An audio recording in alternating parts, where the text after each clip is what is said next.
The sea is a dangerous and unforgiving place, ready to swallow up all those unworthy to challenge its waters. Tonight, we'll be going into the depths, so hold on to your life vests and prepare yourselves to let the darkness take control. The ocean is a beautiful and thoroughly dangerous place. I learnt this the year of my 21st birthday while serving aboard a frigate in the United States Navy, my ship and my home, the USS Clifton Sprague. It was a guided missile frigate. As Navy ships go, she was not very big, frigates being the smallest ships of the line in the fleet, measuring only 445 feet from stern to stem.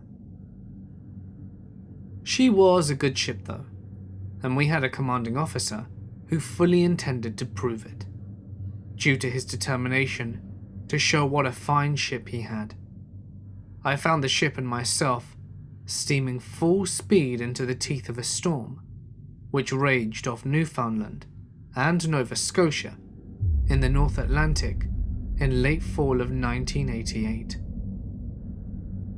The weather reports were saying that Tropical Storm Keith had not dissipated as expected, but had pushed further north than any other storm that season. Late November was too late to be weathering a storm in the frigid North Atlantic. I thought of all the stories I had heard about how the Canadian Navy was supposed to welcome us to this multinational fleet NATO event that we were to attend in Halifax. I had also heard that Canadian girls were friendly and that Canadian ships supposedly had beer pubs in them, but at that moment I had no way to prove either of these two superstitions true, because instead of a warm woman or bar stool, I instead found myself perched atop my frigid ship's bridge, standing a forward lookout, watching in a driving sleet storm, with 30-knot winds in heavy seas. What I was certain of was that I was wearing 7 layers of clothing, most of it labelled extreme foul weather gear, and I was still learning about what freezing to death means when it's not just an expression. Upon reviewing the newest weather advisors, the captain had decided it best remain at sea because a ship in port during a storm merely gets beaten up against a pier until either the ship or the pier breaks. Since Canada routinely has lousy weather, they build sturdy piers, so we took our chances with the storm. Just after noon, the winds and the sea begin to really pick up, and soon we were in that undulating mode wherein one only really gets to test the durability of their sea legs and their stomach. As I had walked through the ship from my berthing space towards my watch station earlier in the evening, I had paid little heed to the fact that sometimes my footfalls landed on the deck, and sometimes on the bulkheads of the ship rocked beneath me. I also paid no notice to the ever-present sounds of the ship, the jet whine of the gas turbines, the thrum of the waves on the hull, the comforting hum of the generators, or even the occasional ping from the sonar. My attention was on the smells from which one learns to pick up great deals of information. I noticed that sometime tomorrow, the galley would be serving blueberry pie. The smell of the fuel oils, sampled with the oil lab, seemed lardy enough for me to know that the fuel level in our tanks was much lower than it should be in a storm. The smell of hot coffee from the mess decks filled my nostrils as I tanked up my cup, and the combined aromas of paint, sweat, and cigarettes rounded out my card-playing shipmate's contribution to this nautical bouquet. I walked the rest of the ladders, and a passage towards the bridge through the warm, welcoming, almost uterine interior of the ship. It was lit in soft red light to preserve the lookout's night vision. How I now missed that warmth and light amid the dark, cold, wet misery of my bridge-top watch station. My face crusted with ice around my nose and mouth.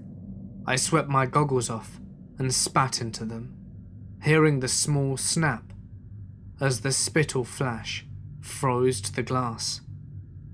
I quickly tried to rub it around before it froze too solid, then disgustedly jammed the things on top of my head between my scalp and parka hood, where they might warm a bit. I knew my vision wouldn't last long without them. In the most inhospitable of environments, the sea rolled like a great grey blanket, being shaken out onto an even greater bed, usually appearing solidly black as night.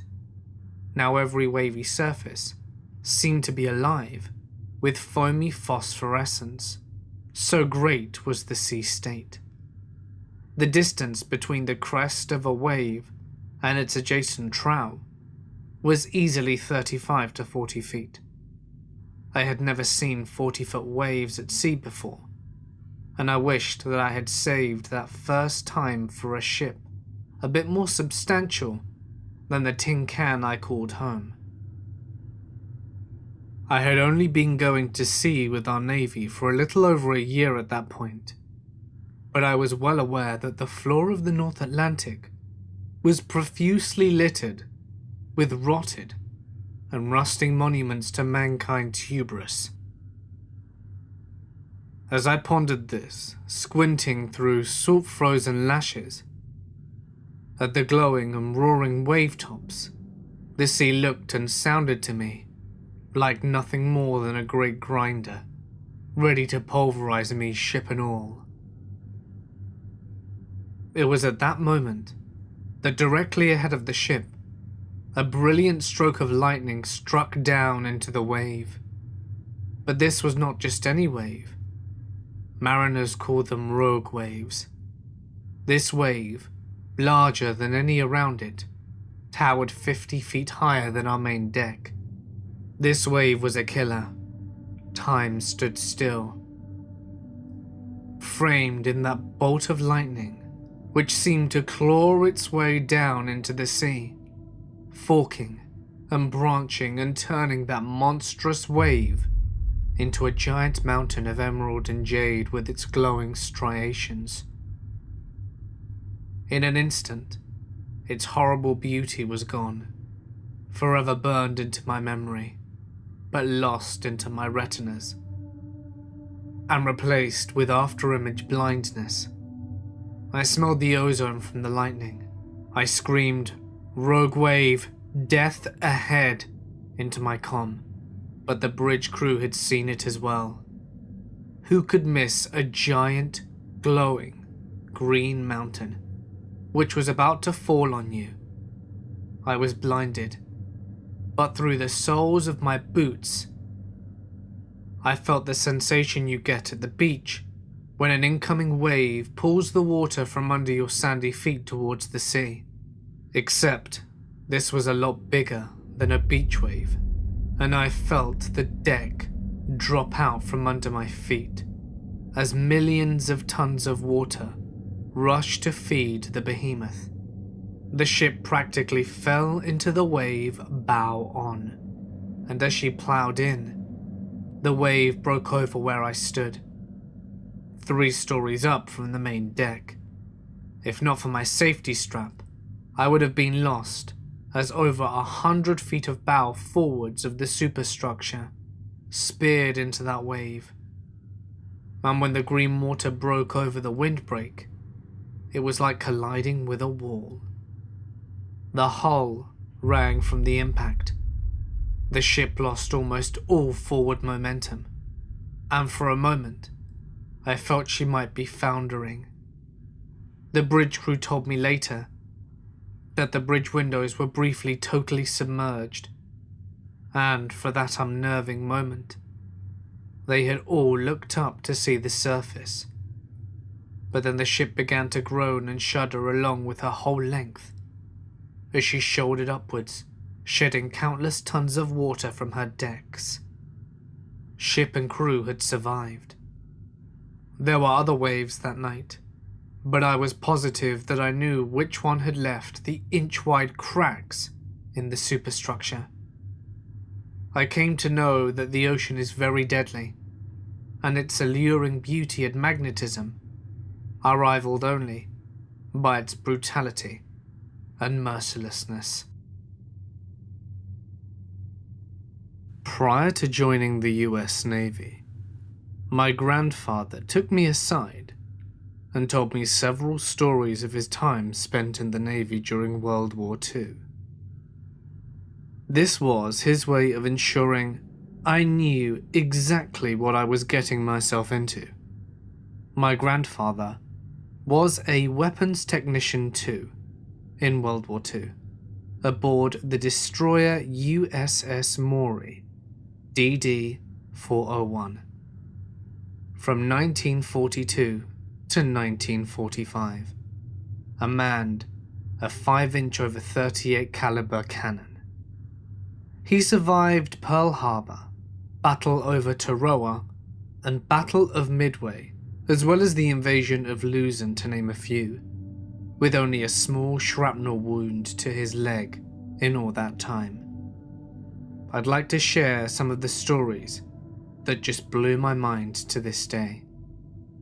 August 21st, 1943, in a location west-southwest of Nendo Island, Solomons, the ship USS Maury, DD-401 destroyer. The Maury was escorting an Australian vessel to Espiritu Santo, as Japanese forces were still active in the area, and Allied forces were actively attempting to keep Guadalcanal and the Solomons secure after previous weeks of battle with the Japanese forces. The night was clear, with every star in the sky. The wind was so low that you could hear gulls fishing off in the distance, and the wakes splashing against the hulls of the ships. The air felt like Hawaii in spring, and all you wanted to do was bask in the moonglow. Suddenly, voice radio communications from nearby Allied island bases started chirping away with information about visual confirmation of enemy subs in the area to the north. Soon after, the all-on-deck order was given, and everyone was forced to stand ready. A team was assigned light patrol, and they began panning around looking for subs. Not more than 2 hours go by, with no visual contact made. They are finally given the order to stand down and return to shut-eye duty. Before daybreak, contacts from Nendo Island start coming on voice comms, warning that potentials are flying around in the area just 5 miles south of Maury's escort position.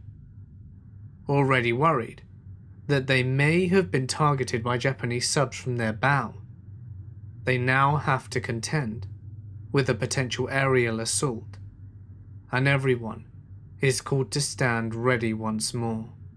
Engines are killed, emergency lights activated, and orders given to kill all lights. My grandfather, manning his light, is immediately ordered to put the candle out, and pushes the searchlight straight down into the water, turning it off. When they finally stop moving, the crew can hear the low-tone humming of several planes passing parallel to their position. Everyone holds their breath and pretends to pretty much not exist, hoping the enemy doesn't make visual contact with the ship.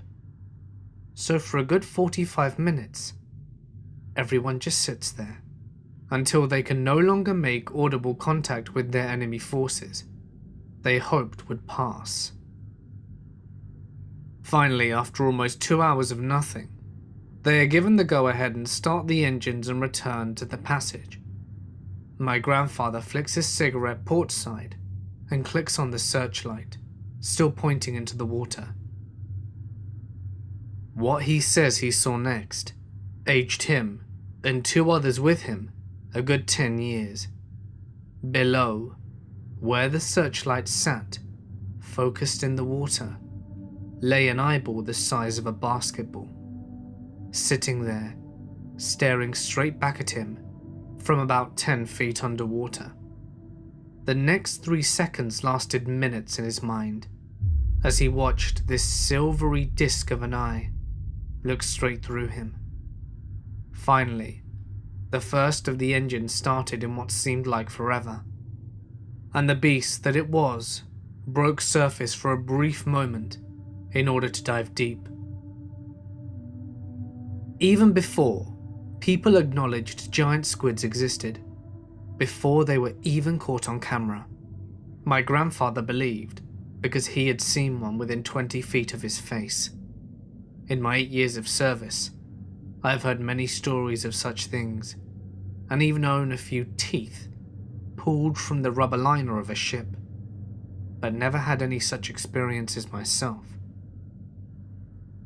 Adding that experience in lieu of the drama of war, and you can get a sense for the true terror it would invoke. My grandfather, now 93, is still alive and kicking, even though dementia is heavy, and he seems to live in the past. It's still good to know that there are still some heroes in this world. Thanks to all that served, and thanks for listening. Number 3. I am an open water kayaker, and I took a trip to Charleston, South Carolina for a weekend of fun paddling around the harbor and the Barrier Islands. There is an inlet between the Isle of Psalms and Sullivan's Island, known as Breach's Inlet, where there have been quite a few deaths due to the extremely strong and unpredictable rip currents. What better place to go play in a boat, right? Part of the trouble with the inlet is that you have the current coming out of Charleston Harbor in one direction, the general coastline current in another direction, and the current flowing out of the inlet itself in a third direction. All of these currents come together and make some fantastic waves to play on. I was in a used Neko Elaho HV kayak I had recently purchased from a closing kayak shop's rental fleet.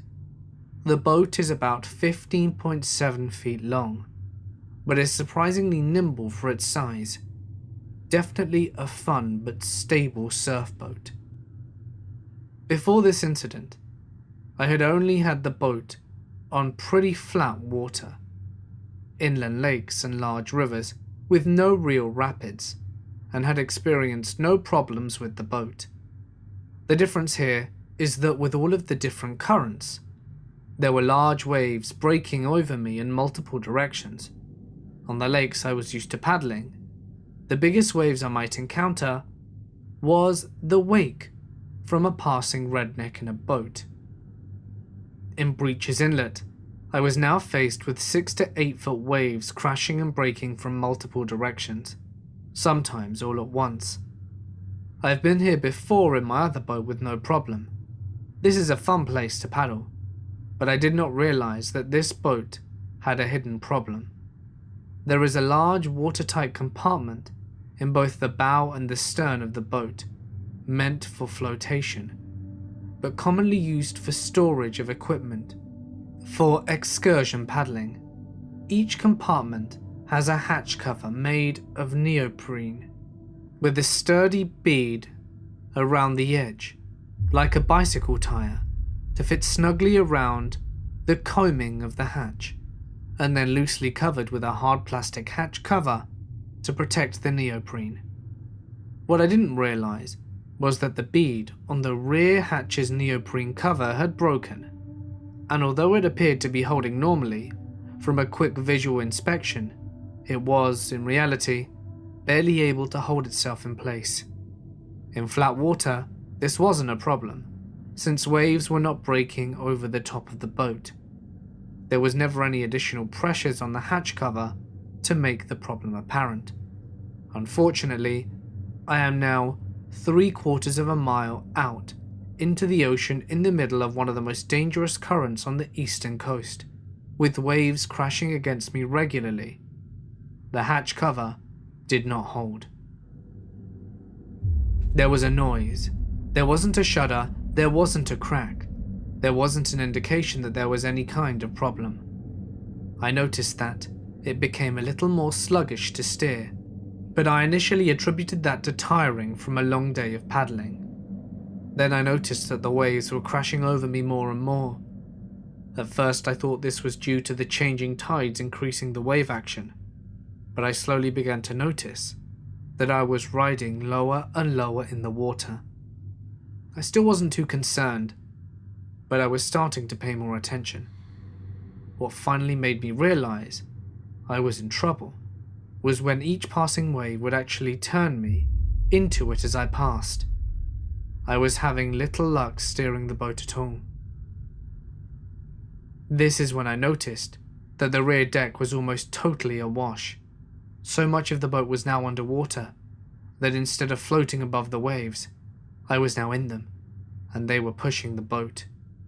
Now, I'm 3/4 of a mile out with a boat that is nearly uncontrollable and extremely sluggish and tippy due to the several hundred pounds of water now residing in my rear, non-watertight compartment with 6 to 8 foot waves hitting me in every direction. I can honestly say that this is the only time I have been truly scared in one of my boats. I was not sure I would be able to make it to shore. For every paddle stroke that I tried to make toward shore, I would have to take 3 or 4 more to correct my course from passing waves turning me. Due to the additional mass of water, it took 4 strokes or more to be as efficient as one is normally. It felt like every other stroke I had to brace to prevent capsizing. I was in real trouble. It took me over an hour to reach the shore.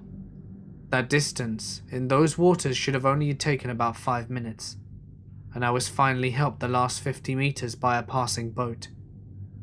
I had attracted a small crowd on the beach, and not long before I landed, someone had finally thought to call for help. They arrived about 10 minutes after I made it to the shore.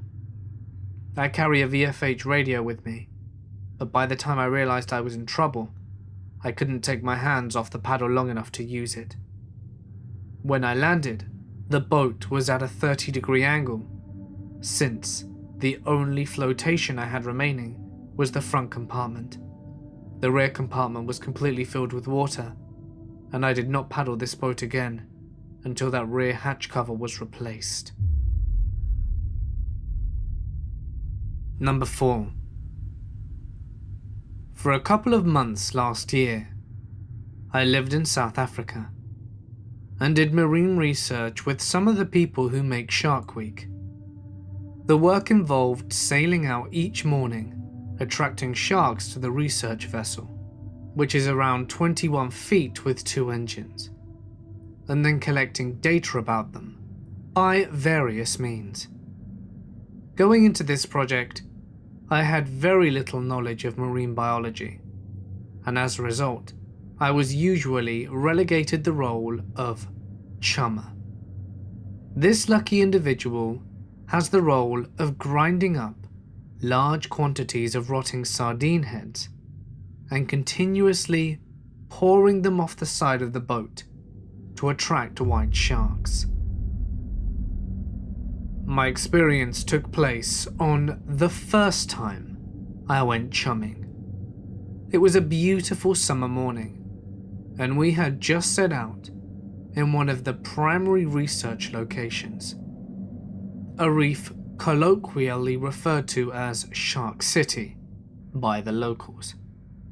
The seas were unusually rough, and we were reaching quite large waves hitting the beach, about 1/3 of a mile from where we had laid anchor. The process of grinding up rotting fish involves the chum dance, standing in a rectangular container in a pair of rain boots. I was crushing the fishy remains whilst dancing to Michael Jackson's Thriller, a favourite amongst the researchers. Just as the chum dance reached its finale, a fair amount of rotting sardine was in the water. The crow's nest spotter hastily points to a white glimmer just a few feet from our starboard side. We had gotten lucky. A 15-foot female great white had come to investigate the fishy carnage. Contrary to popular belief, white sharks don't circle boats near the surface with their fins above water. They are indeed ambush hunters, swimming in sporadic patterns around prey, diving to depths below sight, and then eventually striking in a rush from below. We researchers, me in particular, considering I had never even seen a shark before, were giddy as this large female made a few loops around the vessel before disappearing into the iron-green abyss. About a minute later, as I was peering off the side, still standing in the chum container, I noticed that the jovial South African laughter behind me had abruptly stopped. I turned around to see a large wave, about 10 to 15 feet, coming in quickly on our broad side. In the few seconds before adrenaline set in, I remember seeing the wall of water crashing over me, spinning, floating. I had been flung overboard by the freak wave. Dear listeners, at this point in the story you must consider who I was at the time. A jet-lagged, somewhat nerdy, skinny American teenage boy, outside the USA for the first time. There I was, floating in the South African Sea, a couple thousand miles from home, in a cloud of rotting sardine matter.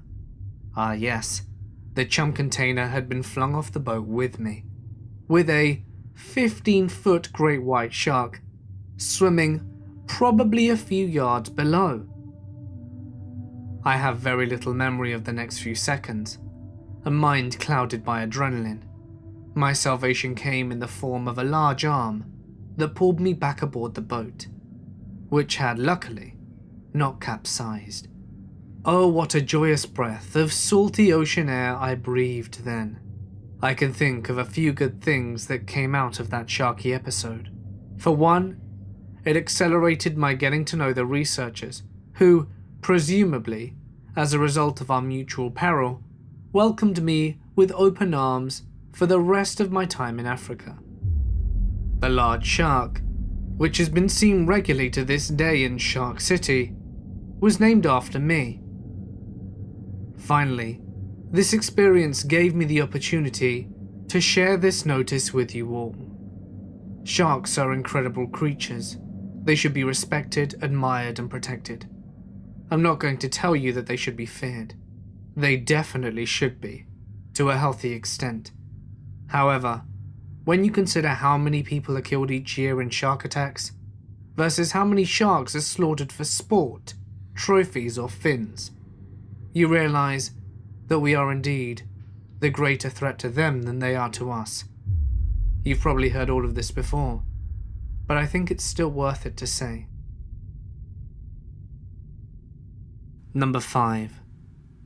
A couple of years ago, I was sailing on a ship that maneuvered offshore with pipeline that ran to shore about half a mile off.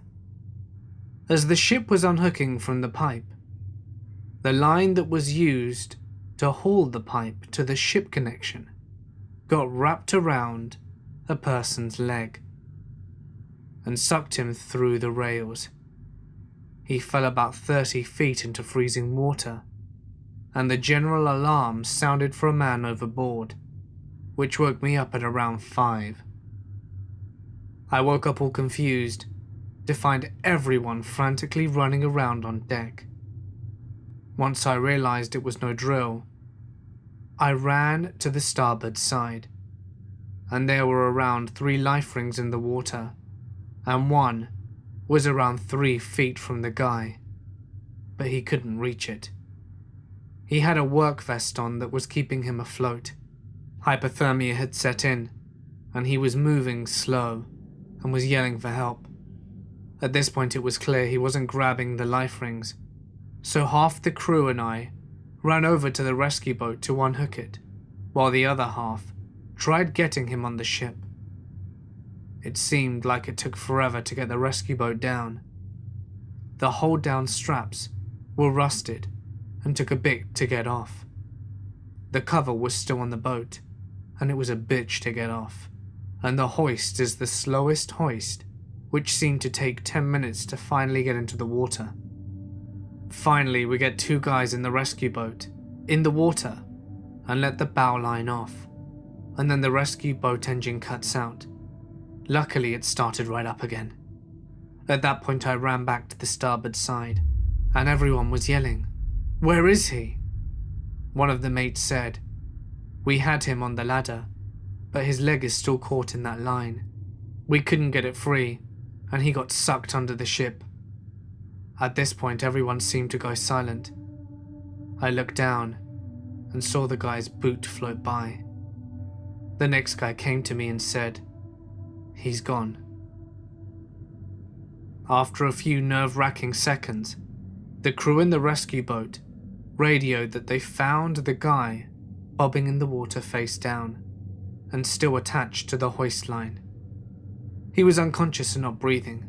At this point, the rescue crew tried pulling the guy on board, and with the swell of the sea and the way the boat hit his chest, made him spit up water and come to.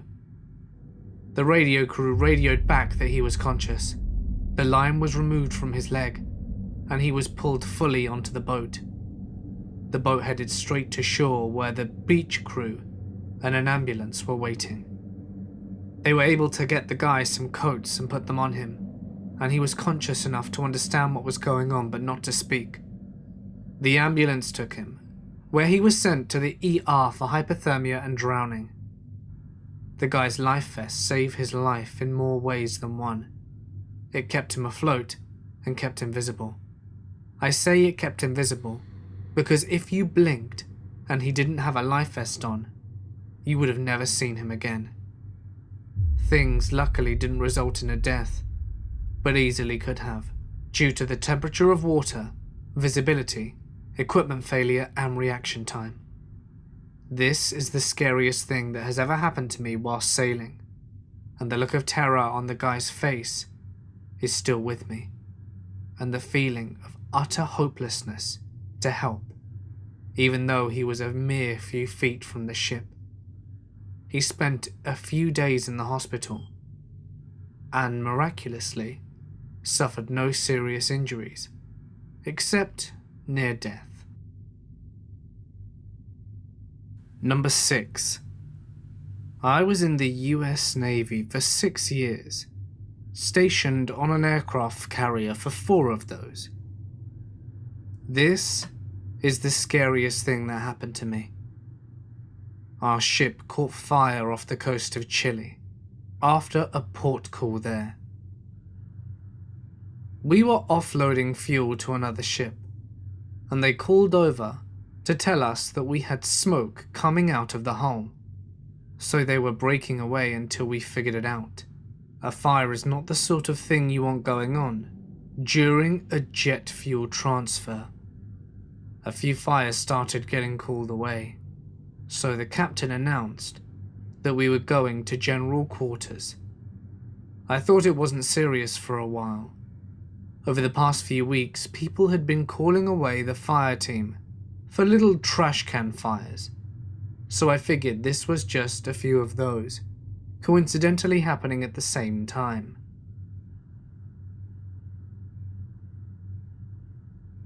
After about an hour, I realized that we were still at general quarters, and the announcements were pretty intense. I saw a few people running past, and apparently, there was a fire that started in the ventilation ducts and had spread all throughout the ship. I offered help and just started running SCBA breathing tanks back and forth to the refuel stations so the firefighters could keep fighting the fire. We had 4 crewmen that had been trapped at one point, and we had to cut through a bulkhead or an internal wall to get them out. In the end, the worst injuries were just second-degree burns and heat exhaustion. We lost one of the reactors and a lot of office equipment. We limped up to San Diego and were there for 3 months because the repairs were so extensive. After everything was done, I read the report, and based on what I know about the events of that day, it turns out we were a hair away from losing the ship. We had 1 reactor remaining to power the ship, and some of the cabling to the emergency diesel generators had melted, meaning they wouldn't have received a start signal if the other reactor failed, meaning we may not have had enough power to finish fighting the fires.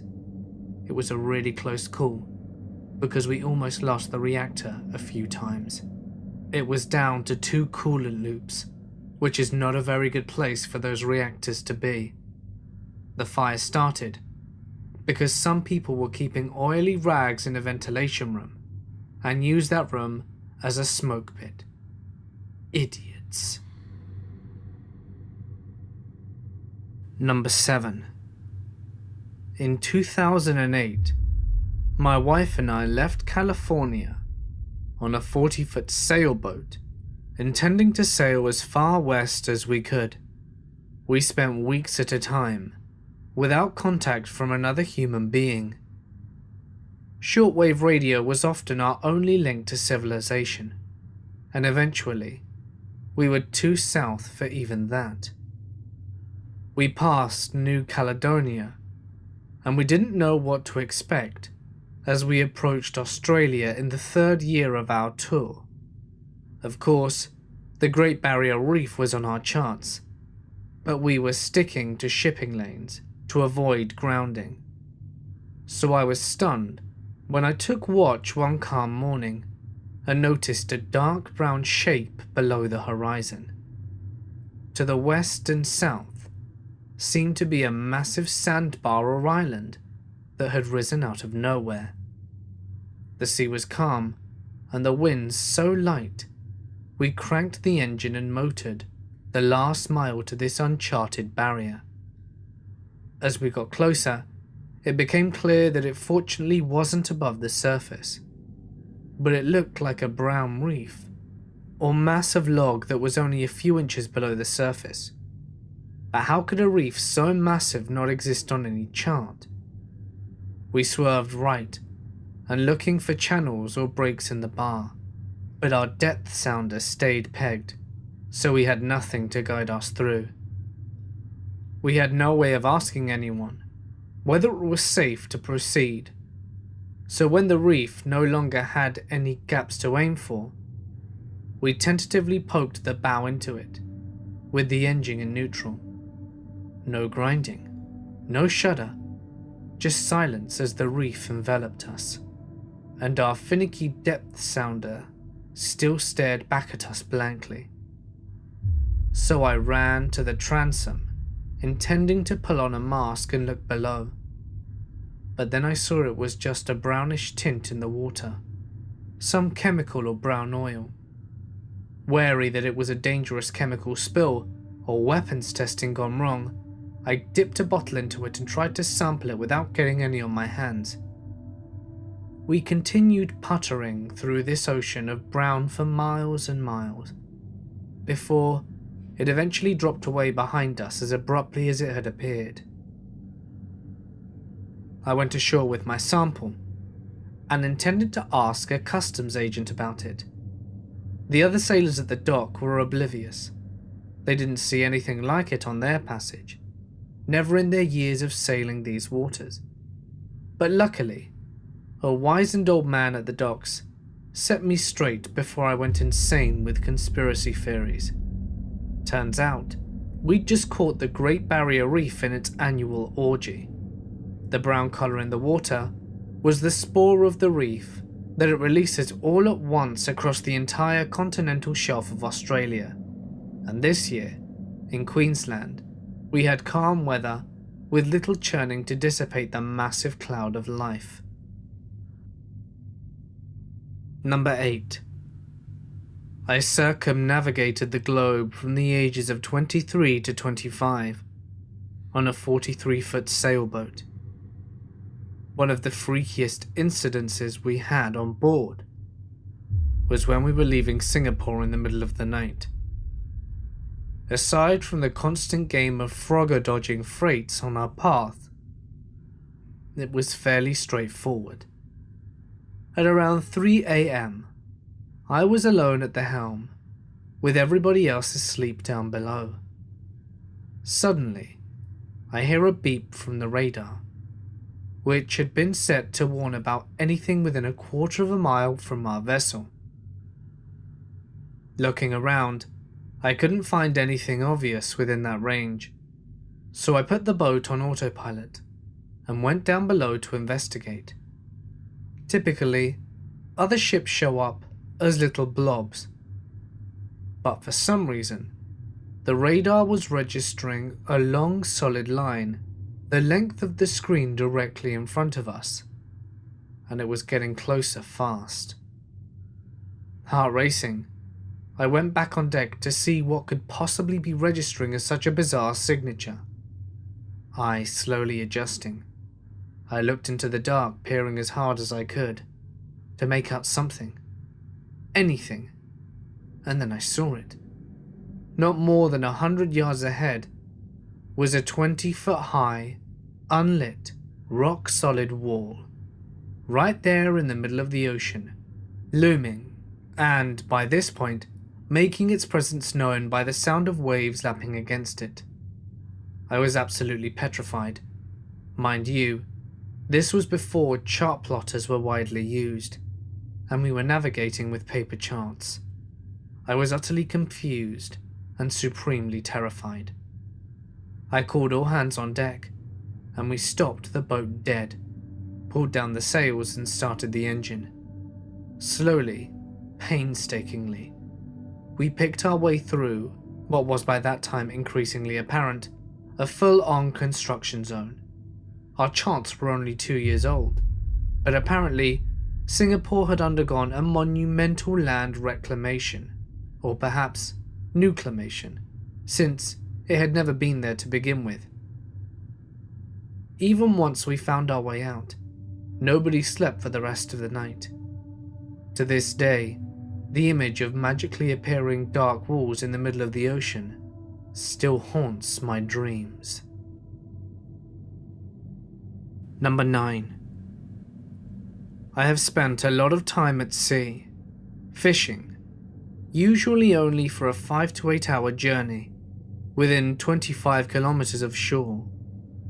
But I have also worked on long-line commercial vessels that stayed out at sea for 3 to 6 days at a time, hundreds and hundreds of kilometers from shore. Nevertheless, the scariest moment for me, ever, was probably when I was around 12 years old, fishing with an old friend of my grandpa. He was a lifelong fishing expert and a local, at 80 odd years of age. What he didn't know about local fishing wasn't worth knowing, although he only used hand lines. He had some kind of commercial license that allowed him to sell his modest catch. Since we shared a strong enthusiasm for fishing, and he could sell what I caught, minus a fish or two, he regularly let me come out with him. It was a clear day, and the water was calm. We were in a fairly small craft. For simplicity, imagine Popeye's boat, the Olive, a diesel-powered, mid-engined boat with a deep hull, small cabin, and very short overall. maybe 7 meters, 22 feet. We anchored about 2 kilometers from shore in about 45 meters of water. Our target was usually snapper. These guys can grow to over a meter long and weigh up to 20 kg. Amazing fun on a handline. I used gloves. He didn't. Anyhow, during a lull in the action, I was daydreaming and staring over the edge of the boat in the depths below. It took me a moment to register when I realized a large shape passed under me. It was deep enough that I had only got an outline and sense of movement. I paused and stared. What had I just seen? Then the tail passed. My heart stopped. My blood turned to ice. I realized I had been staring down onto the back of an animal so large that I had temporarily thought it wasn't actually there. It was so large that my mind had time to run through a series of processes before I realized something was still passing me, and there goes its tail. Roy? I think I just saw a shark," I stammered. Of course, this was not unusual, and we regularly pulled them on board. But there must have been some extra information etched on my face that he registered. I was probably as white as a ghost. So Roy gets up and starts looking around. For a minute, there was nothing to be seen. We took turns looking over each side of the boat.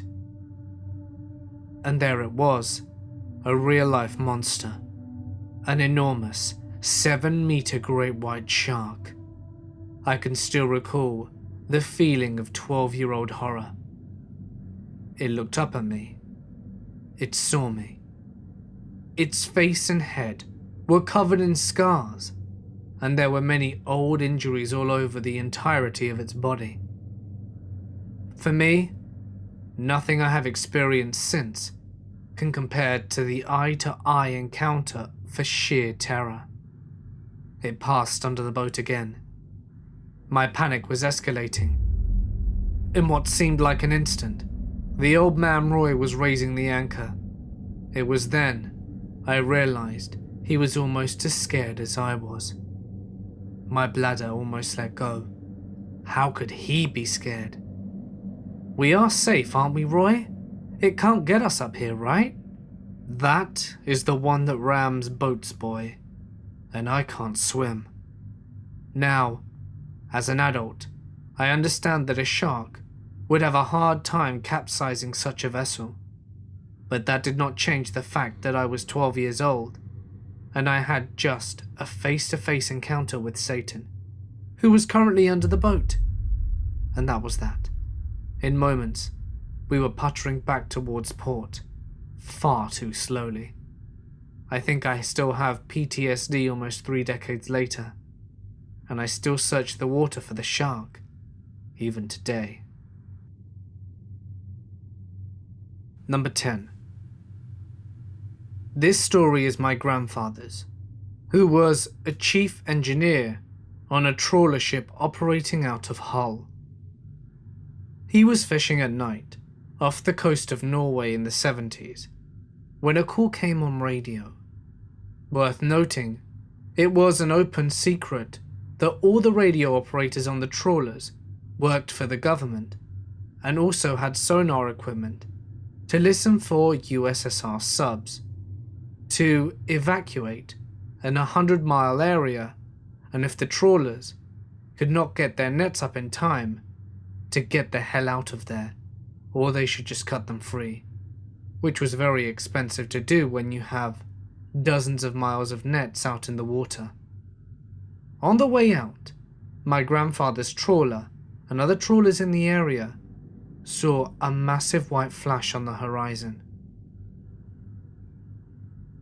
After returning to Hull, it was discovered that a ship called the Gaul had never returned and had lost all radio contact around the time of the flash.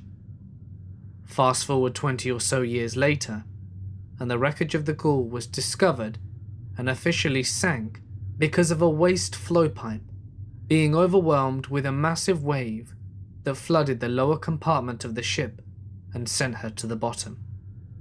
Rather interestingly, there were no human remains found on or near the ship, nor any equipment, food, bedding, etc., and all the windows had been blown outwards, along with the hole about 3 meters across through the middle of the ship, with all the metalwork being twisted upwards towards the sky. My grandfather always insisted, up until his dying day, that the sea that night was as still as a pond, and that his radio operator was fairly sure that the "get the hell out of there" warning came from the Gaul, as well as the time of Gaul sinking.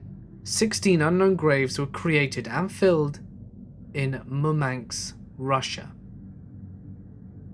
Another one of his favorite stories was that one day the engine for hauling in nets was redlining and came very close to exploding, so had to be shut off, as they assumed the nets got stuck at the bottom. A few minutes later, a Soviet sub surfaced from beneath them, with the nets stuck to the periscope, complete with a bunch of very pissed off Soviet sailors armed with guns, who unhooked the nets and disappeared back under the water. It was a known tactic that Soviet subs tried to sit under the trawlers and use them as cover to get out into the Atlantic. Hence a lot of the ships having government-paid radio operators on board. Bonus story. My wife and I were honeymooning in St. Lucia 8 years ago. The resort we stayed at offered a catamaran cruise to the Pitons. It was great. Free drinks, great scenery, the weather was perfect, and the cruise drops us off at some town to check out the sulfur volcano and waterfall. The time comes to board for the 3 ride back to the resort. I say to my wife, I really want to sit up by the cargo net at the bow to get the breeze and the spray so we can cool off. Of course, she wants to sit somewhere else. We almost break into a mini argument, and while that was going on, another couple grabs the spot. No big deal. We find a spot a little behind where I wanted to be. About halfway back, some kind of game fish leaps out the sea, through the cargo net, and literally into the lap of the guy of the couple who wound up sitting where we wanted to sit. Everyone is kind of amazed at first. Then the guy starts wrestling with whatever kind of fish it was. I couldn't quite figure out what it was. It all happened kind of quick. It was around 3 to 4 feet long and seemed to be about 40 to 50 pounds. After around 4 to 5 seconds, the fish drops back through the net and this guy's wife starts screaming. Blood is pouring out of this guy's leg. Being pretty much right behind him, I got a good look at the 5-inch gash the fish's fins must have put into him. I could see that fatty looking substance and knew things had gone pretty bad. He managed to get his feet diced up too. The boat had to pull off at the next resort and drop off this couple so he could get immediate medical attention. We could hear the sirens making their way towards us as we shoved off again. And to top it all off, we saw him at the airport when we were leaving about 4 days later, in a wheelchair. Not the way you want to spend your honeymoon, but I was glad he made it through. To this day, I still think that my wife or I should have been the ones in the wheelchair, or worse. Safe to say my wife has won every argument that has taken place, since this incident. Hey guys, so here is a second bonus story, just to lighten the mood at the end of the video. I'm pretty sure you'll all like it. Some years ago, when I was 8 years old, my grandfather asked me if I would like to go fishing with him on his little motorboat, a couple of miles offshore in the Atlantic.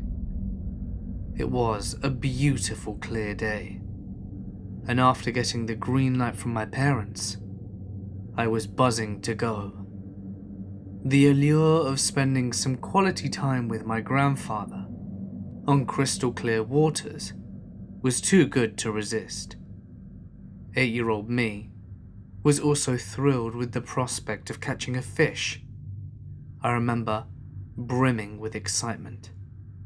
I had a friend at school who told me how he had caught a huge fish, and I really wanted to outdo him.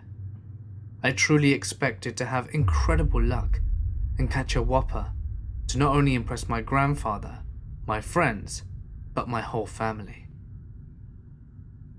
All of these thoughts rushed through my mind as we reached the, quite frankly, underwhelming motorboat. So we jumped in, and he gave me the rundown on what we had to do, and of course, the obligatory safety procedure consisting of stay out the water, don't take the life vest off. He revved up the engine, and away we went, jetting through the crystal sea, leaving waves in our wake as we blasted through. It was almost as if we were flying on the waves. The excitement was palpable. When we finally reached a good spot, we threw out a line and waited patiently. I grew frustrated, catching nothing at all in the first hour, and my disappointment was very visible on my 8-year-old face. I got that feeling that told me that I would never catch anything. I'm not sure why. And then I felt a huge disappointment. I wouldn't be able to outdo my friend. My emotions were very clearly visible on my 8-year-old face, and despite the fact that my grandfather had also caught absolutely nothing, he was still very chipper about the whole situation. I suppose this is probably because he was a seasoned fisherman and understood the complexities of fishing, and that patience is probably your greatest asset. However, being 8 years old, this of course didn't resonate with me at all. Once he noticed the onset of prepubescent moodiness, he decided that we should call it a day. So he tried firing up the engine so that we could leave. And no luck, it wouldn't start. After 15 minutes of effort, and cursing the likes of which I've never heard, he undid the clamp holding the motor on, and dropped it to the bottom of the ocean. At this very moment, I thought he had signed our death warrants, but he pulled out 2 oars from underneath, and then he started rowing back. Unfortunately though, he popped out a mile offshore, and we were being carried rapidly towards some exposed rocks. I knew for a fact that we were in very serious danger, and that hitting them was almost certain, and that drowning would shortly follow. It was by sheer luck that a large motor yacht approached. I started jumping up and down, screaming for help. Our salvation was nigh. But Gramps told me to sit down and shut up.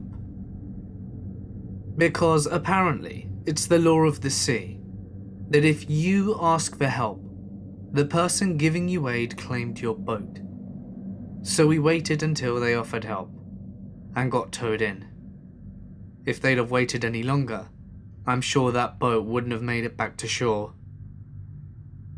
We made it back fine, but I'll always remember that as the day I almost drowned because Grandpa was willing to scuttle his motor, but not his boat. Hey guys, it's Mort here, and thank you so much for listening. I really hope that you enjoyed these stories in the video. They are some of the most challenging stories to find, especially trying to exclude the ones that are just about cruise ships, but are seriously scary. Always remember to respect the sea. The water is unforgiving and can swallow you up to never be seen or heard from again, regardless of how big your boat is. I would seriously appreciate it if you could drop a like on this video and leave a comment with your thoughts. It won't take you very long, and it would seriously help me out. Thanks guys. Don't forget that if you would like me to read your story on my channel, feel free to send it to my email, or share it to my Reddit, which is of course available in the description. Just please be sure to include as much description and punctuation as possible, to maximize the chances of it being read. But anyway, for now guys, I'm gonna sign off. Stay awesome, and I'll see you in the next one.